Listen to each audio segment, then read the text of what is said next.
जय हिंद दोस्तों। स्वागत है आपका आज की क्लास में। हमने पिछली वीडियो तक पढ़ा था भारत का भौतिक विभाजन, जिसके अंतर्गत हमने दक्कन के पठार तक को पढ़ लिया था। उसी दक्कन के पठार में कुछ हिस्से रह गए थे, उसी को आज आगे हम कंटिन्यू करेंगे। तो आज की हमारी क्लास में शामिल होंगे दक्कन का पठार, तटीय मैदान और भारत के द्वीप समूह, और इसी के साथ हमारे भारत के प्रमुख भौगोलिक क्षेत्र का टॉपिक समाप्त हो जाएगा। तो दोस्तों, हमने प्रायद्वीपीय पठार के अंतर्गत उत्तर मध्य उच्चभूमि, पूर्वी पठार, दक्षिण मध्य उच्चभूमि, उत्तरी दक्कन और मेघालय मिकिर उपत्यका को पढ़ लिया था। तो इस प्रकार से हमारे 5 टॉपिक प्रायद्वीपीय पठार के हो गए थे। 3 टॉपिक रहे हमारे दक्षिणी दक्कन, पश्चिमी घाट और पूर्वी घाट। तो आगे हम इस इन्हीं को अच्छे से डिटेल में पढ़ेंगे, बने रहिएगा आखिरी तक। देखिए दोस्तों, सबसे पहले है हमारा दक्षिणी दक्कन। दक्षिणी दक्कन को मुख्यतः 3 भागों में बांटा गया है। कौन कौन से 3 भाग होंगे? एक तो तेलंगाना का पठार,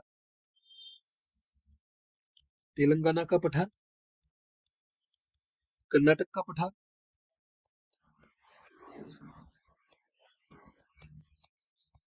और तमिलनाडु की ऊपरी भूमि। तमिलनाडु की ऊपरी भूमि। इस प्रकार से दोस्तों, दक्षिणी दक्कन को मुख्यतः 3 भागों में बांटा गया है। आप देख सकते हैं कि तेलंगाना का पठार हो गया, ये कर्नाटक का पठार हो गया, ये वाला, ये मुख्यतः कर्नाटक में है, लेकिन इसका थोड़ा सा पार्ट केरल में भी मिलता है, और ये हो गया हमारा तमिलनाडु वाला पार्ट। इस प्रकार से ये तीनों है हमारे। देखिएगा, सबसे पहले हम पढ़ते हैं कर्नाटक के पठार। ये मुख्यतः 2 राज्यों में स्थित है। लिखते हैं इसको कि कौन कौन से राज्यों में स्थित है। ये 2 राज्यों में स्थित है। 2 राज्यों में स्थित कौन कौन से? मुख्यतः कर्नाटक है दोस्तों, लेकिन इसका कुछ भाग पश्चिमी घाट के रूप में केरल में भी स्थित है।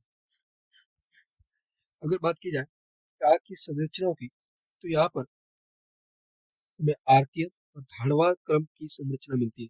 आर्कियन व धारवाड़ क्रम की संरचना। ये दोस्तों चट्टानों के बेसिकली प्रकार है। औसत ऊंचाई की बात की जाए इसकी,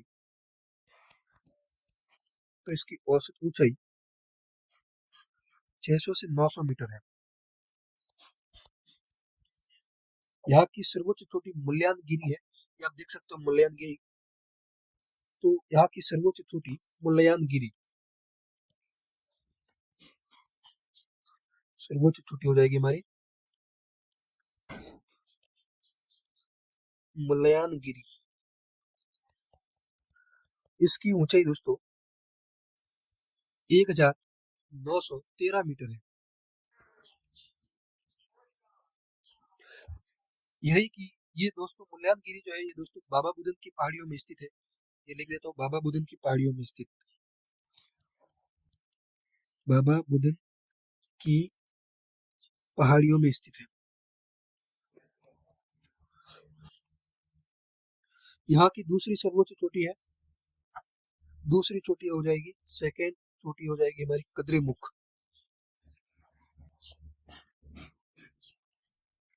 तो दोस्तों, कद्रेमुख की ऊंचाई हो जाएगी 1892 मीटर।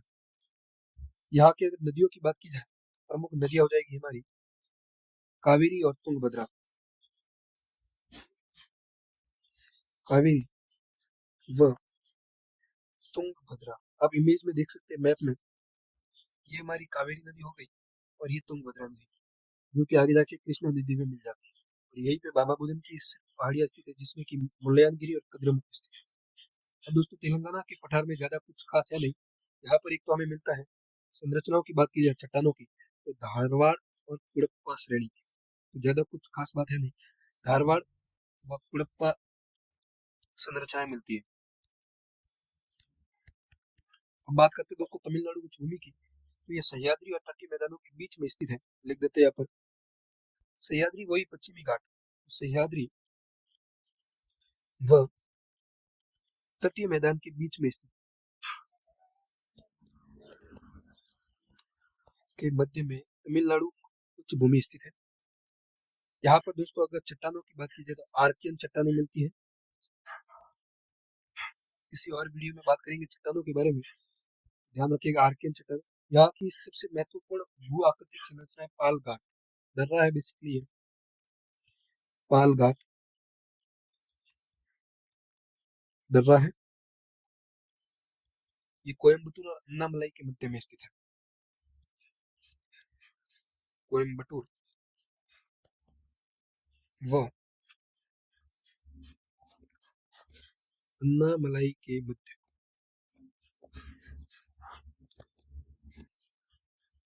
में स्थित है। और दोस्तों ये दर्रा जो है ये 25 किलोमीटर चौड़ा है। पूरा का पूरा एक गैप है। ये देखिए दोस्तों, ये वाला गैप, ये केरल और तमिलनाडु को जोड़ता है। ये हमारी हो गई अन्नामलाई हिल्स और इधर हो जाएगी कोयम्बटूर वाला। इन दोनों के बीच में ये हमारा स्थित है और ये पूरा का पूरा रह गया तमिलनाडु का उच्च भूमि, जो कि तटीय मैदान और वेस्टर्न घाट के बीच में स्थित है। तो ये दोस्तों इस प्रकार से हमारी श्रेणियां स्थित है।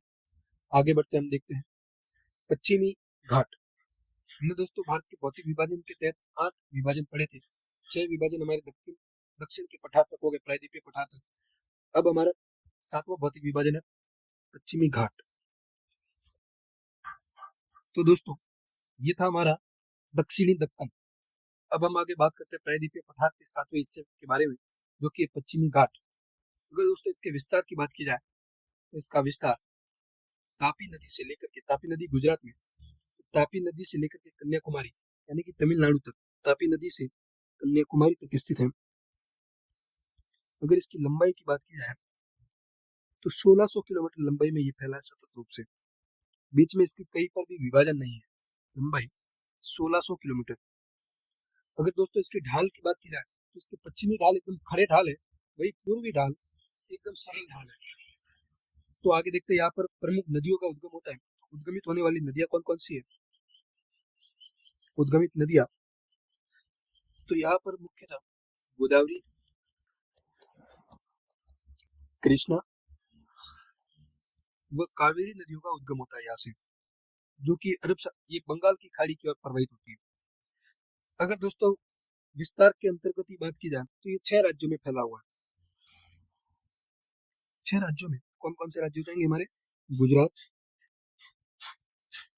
महाराष्ट्र, महाराष्ट्र के बाद हो जाएगा गोवा, कर्नाटक, कर्नाटक के पश्चात हो जाएंगे हमारे केरल और तमिलनाडु। इस प्रकार से ये 6 राज्यों में फैला हुआ है। ओके दोस्तों, आगे बात करते हैं। दोस्तों आगे बात करते हैं इसके प्रमुख चोटियों के बारे में। यहाँ पर प्रमुख चोटियों के बारे में अगर देखें तो प्रमुख चोटी है कुद्रेमुख, फिर है हमारी पुष्पगिरी, फिर कलसुबाई जो कि महाराष्ट्र में स्थित है, महाबलेश्वर ये भी महाराष्ट्र में है, दोडा बेटा, अन्नामुड़ई जो कि प्रायद्वीपीय पठार की सर्वोच्च चोटी है, और इलायची की पहाड़ियां। इस प्रकार से ये प्रमुख चोटियां है हमारे पास में। प्रमुख चोटियां लिखते हैं हम,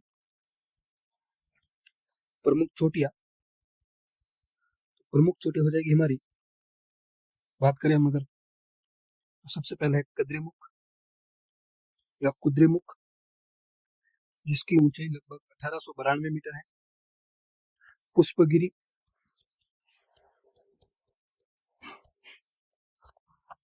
ये दोस्तों कद्रेमुख और पुष्पगिरी दोनों ही कर्नाटक राज्य में स्थित है।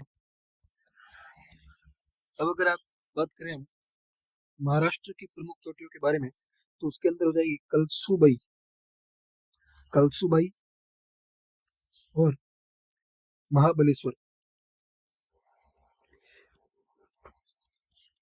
दोस्तों कलसुबाई महाराष्ट्र की सर्वोच्च चोटी है, जिसकी ऊंचाई की बात करें 1646 मीटर है। ये महाराष्ट्र की सर्वोच्च चोटी है और ये दोनों ही महाराष्ट्र में स्थित है। फिर प्रमुख 2 चोटियां और है हमारे पास में, बात करें उनके बारे में तो एक है दोडा बेटा,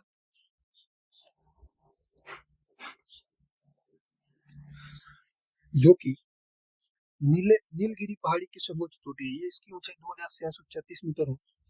इसके बारे में लिख देते हैं कि नीलगिरी की सर्वोच्च चोटी, नीलगिरी की सर्वोच्च चोटी। और ये दोस्तों कौन से राज्य में स्थित है? तमिलनाडु के अंदर।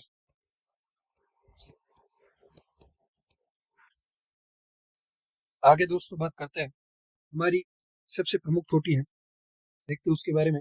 अन्नामुड़ी या अनामुड़ी पहाड़ी जो कि केरल में स्थित है और इसकी ऊंचाई है 2695 मीटर और केरल राज्य में स्थित है। और ये प्रायद्वीपीय भारत की सर्वोच्च चोटी पूछ सकता है, यह ज्यादातर एग्जाम में पूछा जाता है इसके बारे में। प्रायद्वीपीय भारत की सर्वोच्च चोटी।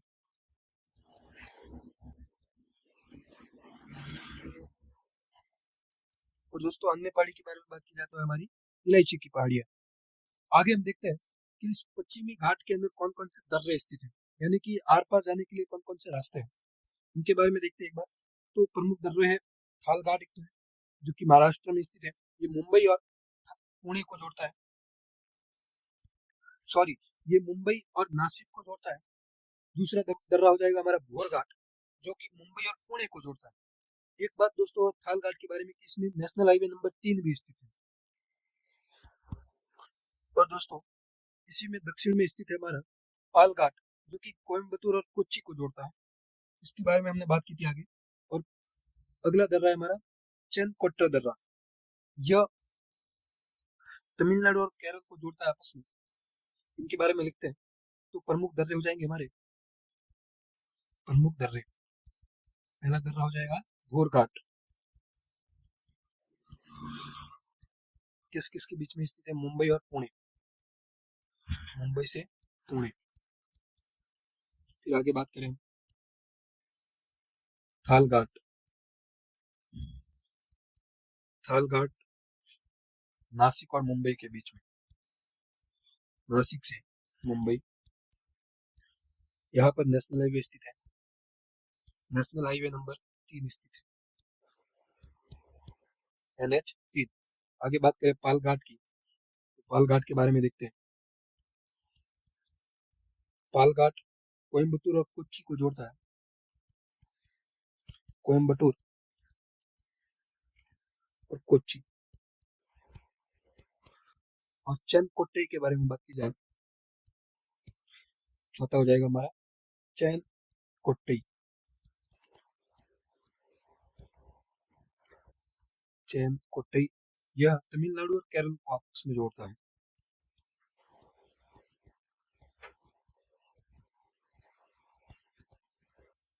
अब दोस्तों यहीं पर एक हमारा हिल स्टेशन है ऊटी, ये दिख रहा होगा आपको। ये नीलगिरी की पहाड़ियों में स्थित है, बड़ा ही सुंदर हिल स्टेशन है। आगे हम बात करते हैं पूर्वी घाट के बारे में।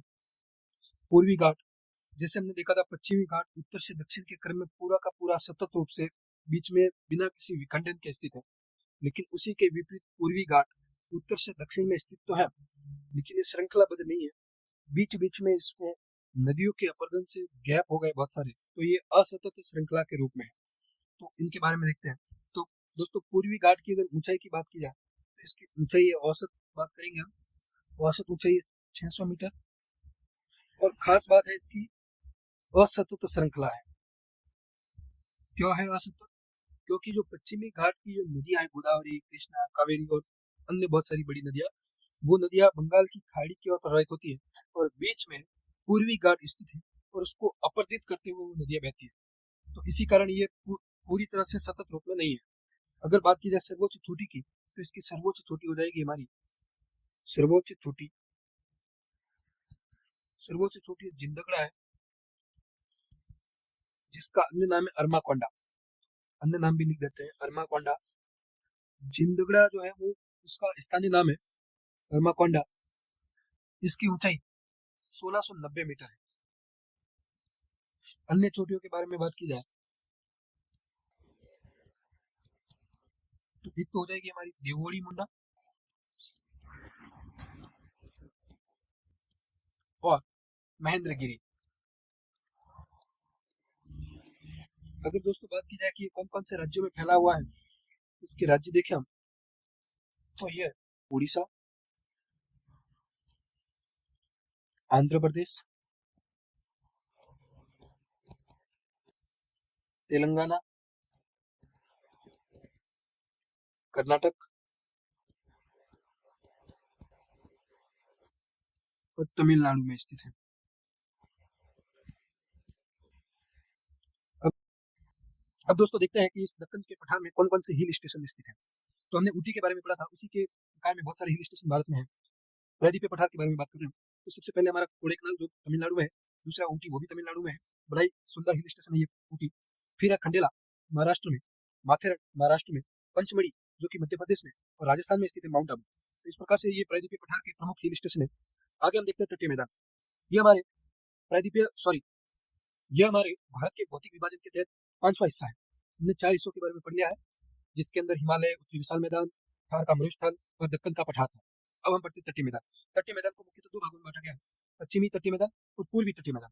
मैंने इनकी दिशा अलग लिखा दी, ये इनको सही कर लेते हैं इस प्रकार से। तो 2 मैदान हो गए हमारे तटीय मैदान के अंतर्गत, पश्चिमी तटीय मैदान और पूर्वी तटीय मैदान। वापस पश्चिमी तटीय मैदान को 4 भागों में बांटा है, गुजरात का मैदान, कोंकण का मैदान, कर्नाटक का मैदान और मालाबार तट। कर्नाटक के मैदान को कन्नड़ तट भी कहते हैं। गुजरात के तटीय मैदान को वापस से 3 भागों में बांटा गया है, कच्छ का मैदान, काठियावाड़, प्रायद्वीप और सौराष्ट्र का मैदान। पूर्वी तटीय मैदान को 3 भागों में बांटा जाता है, गंगा ब्रह्मपुत्र का डेल्टा, उत्तरी सरकार का मैदान और कोरोमंडल तट। आगे देखते हैं हम इनके बारे में। ये देखिए दोस्तों, मैप में इस प्रकार से अवस्थित देखते हैं।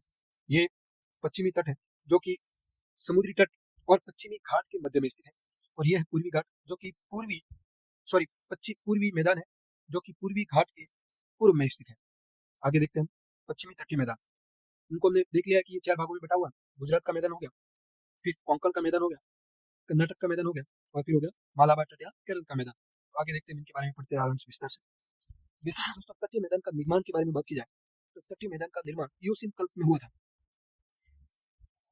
दोनों ही तटीय मैदानों का निर्माण इयोसीन कल्प में।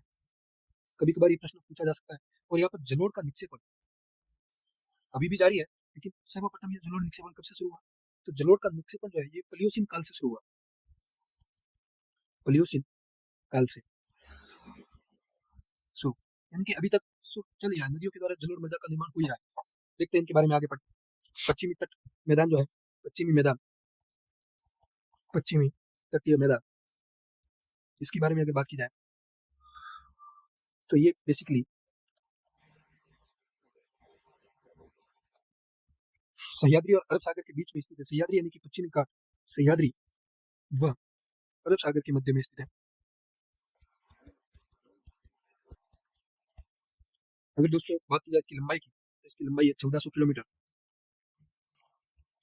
लंबाई 1400 किलोमीटर। इसके अगर विभागों की बात की जाए तो वो तो हमने पढ़ लिया है। यहाँ पर कुछ बंदरगाह स्थित है, उन बंदरगाहों के बारे में लिख लेते हैं हम। कौन कौन से बंदरगाह है? कांडला, मझगांव, जवाहरलाल नेहरू बंदरगाह JLN, नाहवा शेख बंदरगाह,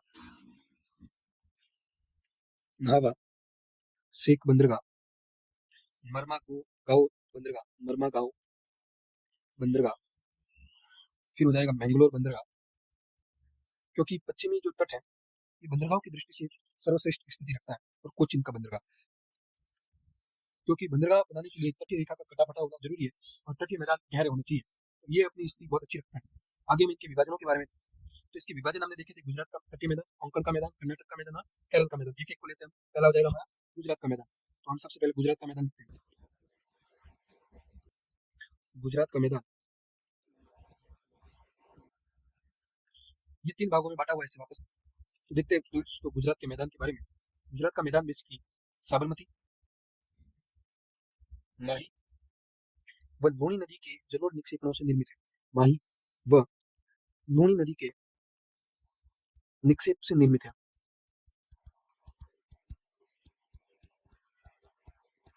अगर दोस्तों बात की जाए, यहाँ पर प्रमुख स्थल करती है खंबात की खाड़ी। खंबात की खाड़ी भी यहीं पर स्थित है। अभी बताते हैं खंबात की खाड़ी कैसी है। और फिर यहाँ पर उच्च भूमि स्थित है, अरासुर का पर्वत। उच्च भूमि के रूप में स्थित है अरासुर का पर्वत। देखिएगा दोस्तों, ये गुजरात का मैदान बताते हैं। ये रही इमेज हमारी। देखिए दोस्तों, इसमें देखोगे आप, ये हमारा कच्छ का मैदान हो गया। फिर ये काठियावाड़ का मैदान, यानी कि प्रायद्वीप, काठियावाड़ का प्रायद्वीप हो गया, 3 ओर से जल से घिरा हुआ है ना, तो ये काठियावाड़ प्रायद्वीप हो गया। और ये सौराष्ट्र का मैदान हो गया। और इन्हीं दोनों के बीच में स्थित है खंबात की खाड़ी। ये दोस्तों देखिए, खंबात की खाड़ी और ये कच्छ की खाड़ी। इस प्रकार से ये तीनों मैदान स्थित है हमारे। देखते हैं इनके बारे में कि कौन कौन से हैं। तो दोस्तों इसके 3 हिस्से हमने किए थे ना, देखिएगा वापस से 3 हिस्से कौन कौन से थे इसके। कच्छ का मैदान, काठियावाड़ प्रायद्वीप और सौराष्ट्र का मैदान। इन तीनों को एक एक करके लिखते हैं। देखिएगा, सबसे पहले हमारा कच्छ का मैदान। तो कच्छ का मैदान जो है ये बेसिकली ज्वारीय कीचड़ के रूप में स्थित है। ज्वारीय कीचड़ कैसे?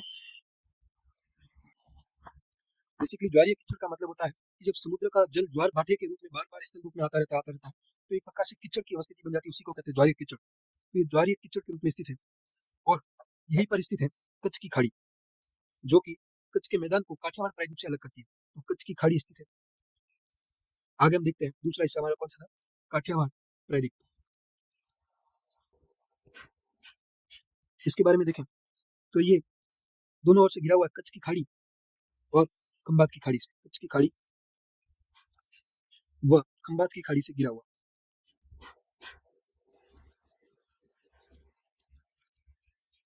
खंबात की खाड़ी से घिरा हुआ, तीन और जल होने के कारण इसको प्रायद्वीप कहते हैं। और ये खंबात की खाड़ी से सौराष्ट्र के मैदान से अलग हो जाता है। तीसरा हो जाएगा हमारा सौराष्ट्र का मैदान। यहाँ की प्रमुख स्थिति है लोयस के मैदान। लोयस क्या होते हैं? रेतीले टीले। तो यहाँ पर प्रमुख मिलेंगे हमें लोयस का विस्तार। तो ये हमारे तीनों हो गए हमारे गुजरात के मैदान के अंतर्गत। अगला हम पढ़ते हैं। अब दोस्तों आगे देखते हैं हम कोंकण के तट के बारे में। अगर कोंकण के तट के बारे में बात की जाए, ये हमारा दूसरा हिस्सा था ना। पहला हिस्सा हो गया हमारा गुजरात का मैदान, दूसरा हो जाएगा कोंकण का तट। ये बेसिकली महाराष्ट्र में स्थित है। अगर इसकी विशेषता के बारे में बात की जाए तो कोंकण का जो तट है ये सबसे संकरा तट है पूरे पश्चिमी तट के अंतर्गत। सबसे संकरा तट, यानी कि इसकी चौड़ाई बहुत ही कम है।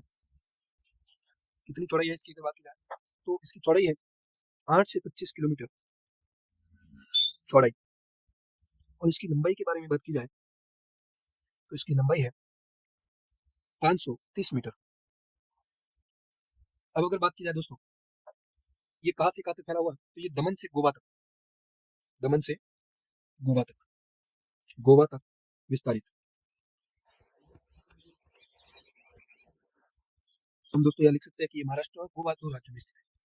मुख्यतः महाराष्ट्र में, और ये जलमग्न तट रेखा है। जलमग्न तट रेखा का मतलब एकदम सी लेवल के बराबर है। जलमग्न तट रेखा के रूप में स्थित है, क्योंकि जो गुजरात का मैदान था ये तट रेखा से ऊपर है थोड़ा सा, लेकिन कोंकण का तट जलमग्न तट रेखा के रूप में स्थित है। आगे बात करते हैं कन्नड़ के तट के बारे में, यानी कि कर्नाटक का तट। तो कर्नाटक का तट जो है, कर्नाटक का मैदान या कन्नड़ तट, तो ये मुख्यतः गोवा से लेकर के मंगलुरु तक फैला हुआ है। गोवा और कर्नाटक दो राज्यों में है ना। और विस्तार इसका कहाँ से कहाँ तक है? गोवा से मंगलुरु तक। इसकी अगर लंबाई की बात की जाए तो इसकी लंबाई है 225 किलोमीटर। और इसकी चौड़ाई के बारे में बात की जाए तो इसकी चौड़ाई हो जाएगी 30 से 50 किलोमीटर, यानी कि ये भी एक संकरा तट है। आगे बात करते हैं केरल के तट के बारे में। तो केरल का तट या मालाबार तट या केरल का मैदान कोई भी लिख सकते हैं। केरल का मैदान या मालाबार तट। तो इस मालाबार तट के बारे में देखते हैं। ये बेसिकली मंगलुरु से कन्याकुमारी तक फैला हुआ है। तो कर्नाटक और तमिलनाडु, केरल और तमिलनाडु तीन राज्यों में हो जाएगा। और तमिलनाडु, और इसका विस्तार कहाँ से कहाँ तक है? कन्या मंगलुरु से लेकर के कन्याकुमारी तक, लेकिन सर्वाधिक हिस्सा इसका केरल में, मंगलुरु से कन्याकुमारी। अगर दोस्तों बात की जाए आगे कि यहाँ पर कौन कौन सी विशेषता है, तो इसकी प्रमुख विशेषता एक तो उथले लेगुन। उथले लेगुन मतलब झील है एक प्रकार की बेसिकली। और यहाँ पर पाए जाते कयाल, ये भी एक प्रकार की झील ही है। यहाँ पर दो प्रमुख कयाल है। कौन कौन सा है? तो है पन्नमदा, और दूसरा कयाल हो जाएगा हमारा अष्टमुड़ी। और पन्नमदा के अंदर पूरे भारत के अंदर फेमस है नौकायान दौड़, जिसको कहते हैं वल्लमकली नौका दौड़ का आयोजन होता है।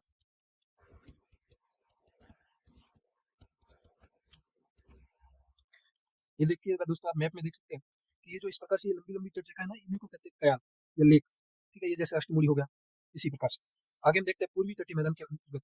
तो पूर्वी तटीय मैदान बंगाल की खाड़ी और पूर्वी घाट के मध्य में स्थित है, और इसको तीन भागों में बांटा गया। कौन कौन सा? एक तो गंगा ब्रह्मपुत्र का मैदान, डेल्टा मैदान, और दूसरा उत्तरी सरकार का तट, और तीसरा हो जाएगा कोरोमंडल तट। इनके बारे में लिखते हैं बेसिकली किन किन राज्यों में स्थित है। इसके अगर विस्तार की बात की जाए तो इसका विस्तार हो जाएगा पश्चिम बंगाल,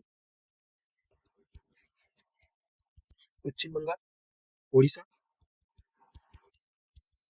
आंध्र प्रदेश और तेलंगाना। अब दोस्तों इनके एक एक विस्तार के बारे में देखते हैं। सबसे पहले हमारा कोरोमंडल तट। इस कोरोमंडल तट के बारे में बात की जाए तो यहाँ की सबसे प्रमुख नदी है कावेरी नदी। तो ये हमारी कावेरी नदी हो गई, ये देखिएगा ये इस प्रकार से। तो कोरोमंडल तट,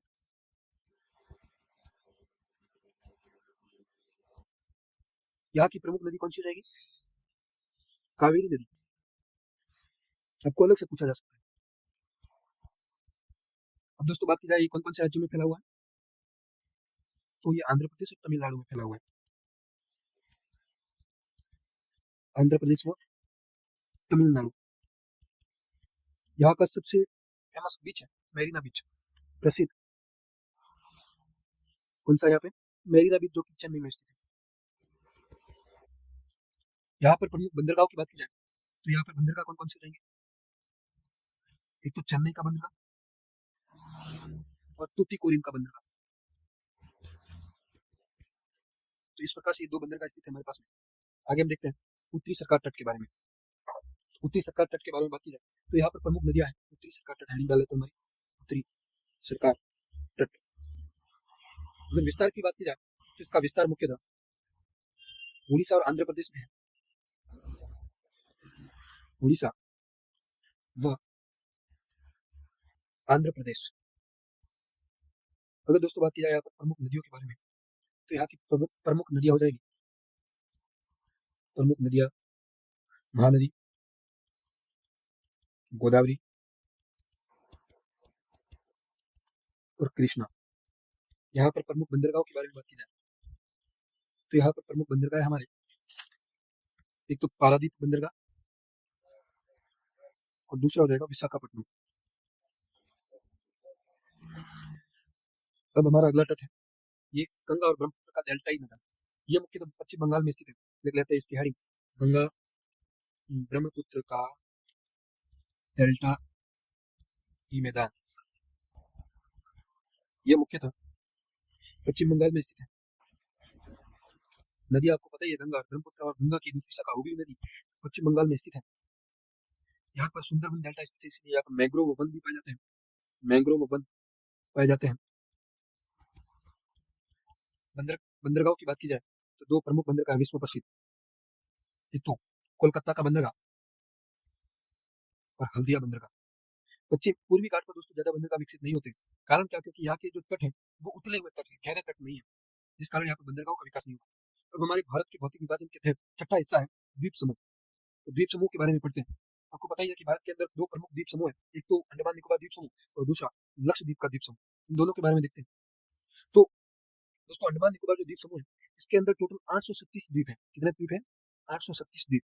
लेकिन इन 837 में से सिर्फ 37 द्वीप ही ऐसे हैं जो बसे हुए हैं। बसे हुए मतलब जिस पे लोग रहते हैं, बाकी जितने भी द्वीप है वो वीरान है। और दोस्तों अगर बात की जाए कि अंडमान और निकोबार द्वीप समूह है, ये कैसे अलग कैसे होते हैं, तो ये 10 डिग्री चंद्र द्वारा अलग होते हैं। अंडमान ऊपर, निकोबार नीचे, और इन दोनों के बीच में स्थित है 10 डिग्री चंद्र। तो लिखते हैं हम अंडमान व निकोबार 10 डिग्री चंद्र द्वारा अलग होते हैं।